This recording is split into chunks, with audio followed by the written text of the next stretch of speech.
Whenever there's an anime adaptation of any of the light novels I've reviewed, I always get the same questions on my videos. Where should I start reading the light novel? What happens after the anime? Please spoil me on insert detail here, and so on. In response, I thought I'd try creating a video answering all those questions for So I'm a Spider, So What? And if you guys like this, maybe I'll do more of these videos in the future. Let's start with answering where to pick up the light novels after the anime.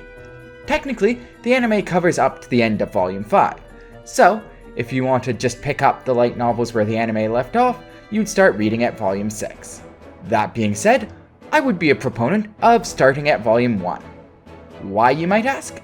Well, the anime leaves out a lot of little details from the light novel that just make the story all the richer when you have them. Also, and more importantly, the light novels develop the human characters a hell of a lot more. One of the most common complaints I saw about the Spider anime, other than how god-awful the CGI was at points, was that the sections with human characters were boring as hell. Now, I would hardly say the human sections of the light novel are perfect. They're still less interesting than the Spider-focused sections, but they are miles better than what is shown in the anime. As an example, Anna, Shun's half-elf attendant, actually gets some backstory before her whole "let me sacrifice myself to save Shun" moment, which made that moment feel somewhat meaningful, as opposed to coming completely out of the blue. Another example would be Katja. In the light novels, we get to see her come to terms with switching genders and her growing romantic interest in Shun, which is barely even acknowledged during the anime. Mizoka gets her backstory cut in the anime, Shun gets all his introspection removed, Beirun is less developed, and so on. Pretty much, if you are at all interested in seeing any of the characters from the human side be more than cardboard cutouts, I'd recommend reading from Volume 1. Okay, now on to what happens after the anime. And quick disclaimer, at the time I'm writing this, the light novel has only been translated into English up to Volume 12. And even the Japanese story is still being written, so this will not cover the whole story. Also, in case this wasn't blindingly obvious, past this point, this video is full of spoilers, so be warned. First, let's clarify when we are. Up to this point, Shun's narration is happening many years in the future of Komoku's narration, and for the next several volumes, we'll be bridging that gap. Picking up where the anime left off, in the past arc, one of Potamus's Terminator bodies has been defeated, and Komoku, Sophia, Mera, and Ariel all decide to travel together. There's a brief mention of traveling to the capital of Seriella, but ultimately this doesn't matter much, because where they're really all headed is the Demon Realm. Since Ariel doesn't have the teleportation skill, and Komoku's never been to the Demon Realm before, we get a travel arc. Hooray! This is all pretty boring for Komoku, so she decides to teach Sophia, now to be known as Vampy, how to walk, by tying strings to all her limbs and moving her like a puppet. Apparently Mera and Ariel don't consider this child abuse, so Komoku and Vampy just have the best bonding time together. In other Komoku alleviates her boredom by doing crazy shit news, Komoku also decides that puppet spiders really could look cuter, so she uses her thread to make them all look like A-tier waifus, increasing their characters' importance now that they're all simpable. Apart from that, nothing too important happens in this arc. Ronat, the most powerful human mage, has a training arc with Komoku's parallel minds in the labyrinth. We meet Dustin, head of the Word of God faction. Oh! And all of Komoku's parallel minds go rogue, gather an army of spiders, invade the overworld, and try to wipe out all humans and demons off the face of the earth. Yeah, just little things. Anyways, there's an epic battle, but in the end, non-homicidal Komoku comes out on top of all the other Komokus, and kills all the other versions of herself. Some of you might be asking why Komoku's parallel minds would go rogue in the first place? And the short answer is, they were trying to save the world. For further explanation, let's jump to the next arc. Our next arc starts with Komoku and Co. wandering through a wasteland on the way to the Demon Kingdom. Mera happens to fall into a giant ant's nest, which may or may not be entirely Komoku's fault for putting him through increased gravity training. Anyways, post the party wiping out poor innocent ants that were just minding their own business, Komoku notices that there's something below the ant's nest and decides to become an amateur archaeologist, unearthing a set of ancient ruins. The party's subsequent exploration of the ruins goes, well, poorly. They manage to awaken an army of ancient machines and a freaking massive UFO. And now, class, it's time for a history lesson. I'll try and keep it brief. In the distant past, there was a set of highly advanced ancient human civilizations who, in their infinite wisdom, discovered MA energy, with the help of a certain asshole elf. MA energy was clean, plentiful, and easy to harness, with just one small drawback. It also happens to be the planet's life force. As such, these civilizations rose to new heights while busily killing the planet. Dragons try to stop humans from using MA energy, there's a war, and surprise surprise, our favorite elf is happy to act as an arms dealer. Long story short, this planet has a guardian angel called Serial, who intervenes, stops the war, and then pulls a Jesus, sacrificing herself for the human sins. The sacrifice restores some MA energy to the planet and sets up the system, which, if you forgot, is that thing that's giving everyone RPG skills in this world. As it turns out, the system turns the skills people acquire during life into MA energy and helps keep the planet on life support a bit longer. Oh, it also has the drawbacks though, that there's some wear and tear on souls in the process, and a lot of people are going to have to die to fully restore the planet. That, incidentally, was what the parallel mines were aiming for, by the way. Anyways, you might think that this is an incredibly convoluted system, and you'd be right, it is. The administrator, D, you know that menacing figure that's given Komoku phone calls a couple of times? Yeah, she set it up this way. She could have just fixed everything, but decided that implementing the system would be far more amusing. Okay, history lesson over, back to the present. The army and the UFO are all weapons from the ancient war that Potamus designed. And now, the strongest forces in all the world have to team up to defeat it, or the world will end. So, we get the somewhat unlikely alliance of Potamus plus Ariel plus Komoku plus Dustin plus Dragons plus Gailey, who is the administrator below D, in case you didn't remember. Amazingly, everyone manages to work rather well together, except Potamus, who keeps on trying to backstab everyone else. Apparently, while he thinks saving the world is nice and all, he'd really prefer to settle some grudges.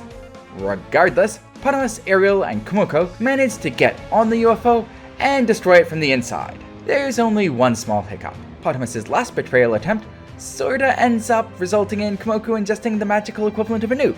And then she becomes a god. So, as it turns out, becoming a god is actually a major nerf. You see, the system that allows easy access to magic, stats, and all the other RPG jazz doesn't work for gods. If you're a god, you kinda need to figure out all the magic stuff on your own. So Komoku's now powerless. At least she's got a fully human form though. Yay. Anyways, while the journey to the demon realm continues, let's jump over to another reincarnation, Wrath. As you can tell from his name, his reincarnated life hasn't been the best. It started out alright. Wrath was reborn as a goblin, which in this world are sweet, innocent hunter-gatherer humanoids. He enjoys his work crafting weapons for the village. He loves his family, especially his cute little sister who he dotes on. And he's happy in his simple goblin life. Wrath even finds out he has the ability to make magic swords, which helps improve the mortality rate of his village. Then things go to hell. Humans invade the village, kill most of the goblins, and a tamer mind controls the rest.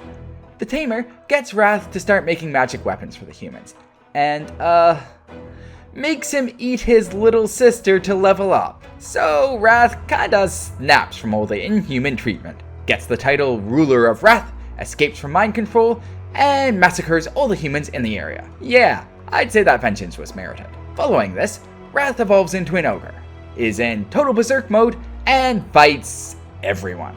Adventurers go after him and get slaughtered. Renat and some other soldiers try their hand and only manage to drive him off. Elves get into a fight with him, get slaughtered, and Oka is traumatized for the first of many times. Wrath picks a fight with a dragon, and hell, he even goes after Komoku and crew, which ends with him falling into a chasm. Anyways, skipping over another couple berserk fights and some events on Komoku's end, Wrath is eventually defeated by Komoku and crew, healed from his berserk state, and joins the Demon Lord's crew. Okay, back to focusing on Komoku. Her party has finally arrived in the Demon Realm, and she's figured out how to use her old skills in God Mode. So, what does Komoku do with her new God Mode skills? Why? Go to Japan to visit the evil god T. This visit reveals that Komoku is a spider. Or to be more specific, that she was always a spider. What a twist! How and why, you might ask? Well, pretty much. Dee wanted to slack off from all her godly work, so she went and pretended to be the Japanese high school student Hiro Wakaba. When the Hero and Demon King busted in and exploded the classroom trying to kill Dee, she had a quandary. How could she hide her presence so as to not alert the other divinities that wanted to drag her back to work? Her solution is to mix a bit of her soul with a spider in the classroom that then reincarnates into the Komoku we all know and love. So, yeah, Komoku exists because a god wanted to slack off. The visit, other than that earth-shaking revelation, is pretty chill. They eat, play video games together, and Komoku's back off to the fantasy world. Back in the Demon Realm, Ariel is taking back over her Demon Lord duties, and is preparing for a war with the humans. Remember the whole many deaths required to save the world thing? Well, although spiders waging war on the world apparently wasn't okay, humans and demons slaughtering each other is fine. While the demons don't know this motive, they're still not exactly thrilled about the idea of a war with humans, because they're still recovering from the last war, and really don't bear that much animosity. As such, with the encouragement of a certain asshole elf, a number of demon factions are plotting a revolt. This goes poorly, because Ariel's subordinates are just a bit overpowered. Now on to elf news. Since the elves have been interfering in the revolt, there happens to be a convenient teleport circle in the rebel base that leads right to Potamus. So Komoku pops over and drops a meteor on both their heads. No biggie.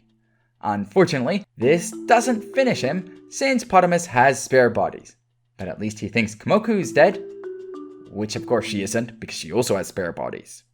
Yay! Progress! Kind of. In other elf news, it's revealed that Potamus's machines have human brains, just in case it wasn't blindingly obvious that he's a bad guy. Oh, and Miss Oka was also involved in this fight too. She tries to save Wrath, but is unsuccessful, gets another dose of trauma, has to flee, and here, Komoku's ties to Oka are revealed. Back in her earthly spider days, Komoku had been saved by Oka from being squished by students.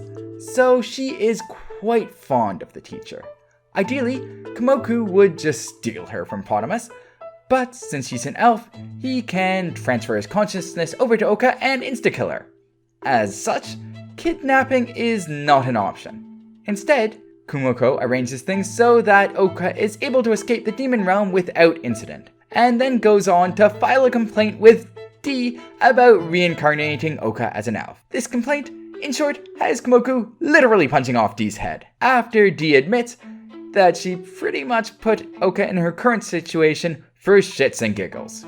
Dee regenerates instantly, but she reveals her presence for a moment, so one of her subordinates appears and drags Dee back off to work in the underworld. Another great victory for Komoko. She then sets out to save Oka, save Ariel, save the world, and probably kill a bleep ton of humans and demons while doing so. Oh, and before I move on, I should also mention that Vampy is now a complete yandere for Mera. Poor dude.